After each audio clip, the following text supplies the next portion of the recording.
আসসালামু আলাইকুম সবাইকে। আশা করি সবাই ভালো আছেন। আজকের ভিডিওতে আমরা টেকনিক্যাল ইস্যুর একটি গুরুত্বপূর্ণ বিষয় জানবো এবং যেটা সম্পর্কে আজকে আমরা জানবো সেটা হচ্ছে robots.txt। খুব গুরুত্বপূর্ণ একটি বিষয় যেটা টেকনিক্যাল ইস্যু করার সময় আপনার অবশ্যই প্রয়োজন হবে। তো চলুন আমরা প্রথমে জেনে আসি যে robots.txt বা robot.txt বলতে আসলে কী বোঝায়। এর আগের ভিডিওগুলোতে আমরা আগের বিষয়গুলো দেখেছিলাম, যেটা টেকনিক্যাল ইস্যুর অন্যতম গুরুত্বপূর্ণ অংশ।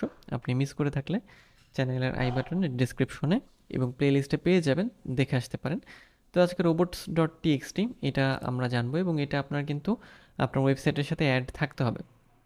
তো robots.txt একটা জাস্ট হচ্ছে একটা ফাইল নেম, যেটা কী জন্য ব্যবহার করা হয়, যে used for implementing the robots exclusion protocol, a standard used by websites to indicate to visiting web crawlers and other web robots which portion of the website they allowed to visit। অর্থাৎ robots.txt এর বিষয়টা হচ্ছে যে ওয়েবসাইটের যে ক্রলারগুলো আছে, মানে search ইঞ্জিনের যে ক্রলার, তারা আপনার ওয়েবসাইটের কোন অংশটা ভিজিট করবে বা কোন অংশটা ক্রল করবে এবং কোন অংশটা ক্রল করতে পারবে না, সেই জিনিসটা তাকে সুন্দরভাবে হচ্ছে বলে দেওয়া বা বুঝিয়ে দেওয়া যে দেখো রোবট বা দেখো ক্রলার, তুমি আমার ওয়েবসাইটের এই অংশটা ক্রল করবে না বা এটাকে তুমি ইন্ডেক্স করবে না। ওকে, সো আপনি যদি আপনার ওয়েবসাইটের কোনো অংশ ক্রলারদের দেখাতে না চান, যেমন যেটা হয় যে আপনার যে অ্যাডমিন প্যানেল বা ড্যাশবোর্ড, এটা আপনি অবশ্যই যে চাইবেন না যে গুগল সেটাকে ক্রল করুক। সো আপনি কি করবেন, যে robots.txt ফাইল জেনারেট করার মাধ্যমে হচ্ছে এগুলোকে অফ করতে পারেন। তো এই হচ্ছে robots.txt।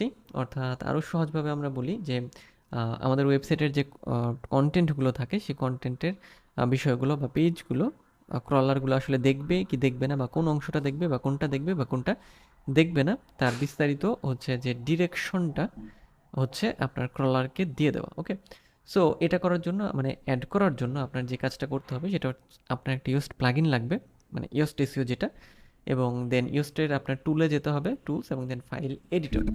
সো আমরা এখন ইয়োস্টে চলে যাচ্ছি। আমরা আমাদের মানে ওয়েবসাইটে যাব। আমরা ওয়েবসাইট থেকে আমাদের ইয়োস্ট থেকে এখানে থেকে টুলসে চলে যাব।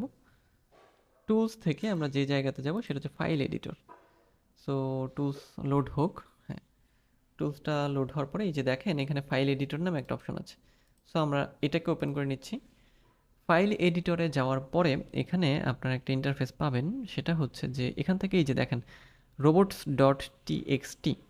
ওকে, সো দেখেন এখানে অটো, মানে অটো না অ্যাকচুয়ালি, মানে আমি আগে এটাকে অ্যাড করেছি। যে অটো সাধারণত যেটা থাকে, মানে মাঝে মাঝেই দেখবেন যে অ্যাডমিন প্যানেলেরটা ডিস অ্যালাউ করাই থাকে। ওকে, সো দেখেন এখানে ইউজার এজেন্ট, মানে এই ফর্মুলা অলরেডি থাকবে। তারপর ডিস অ্যালাউ কি, ওয়ার্ডপ্রেস মাইনাস অ্যাডমিন, মানে অ্যাডমিন প্যানেলের যে অ্যাক্সেসটা সেটা আমি হচ্ছে দেখতে দিতে চাই না ক্রলারদের, বা চাই না যে তারা এটা ক্রল করুক। সো এটা লিখে আপনি জাস্ট করবেন, অটো লেখাই থাকবে save changes to robots.txt। Okay, so ফর্মুলাগুলো যদি আমি আরেকটু দেখাই, যেমন দেখেন এইভাবে লিখতে হবে আপনাকে, ইউজার এজেন্ট, তারপরে ডিসঅ্যালাউ, তারপরে স্ল্যাশ দিয়ে ওয়ার্ডপ্রেস মাইনাস অ্যাডমিন, যেমন দেখেন এখানে কিন্তু এটাই লেখা আছে।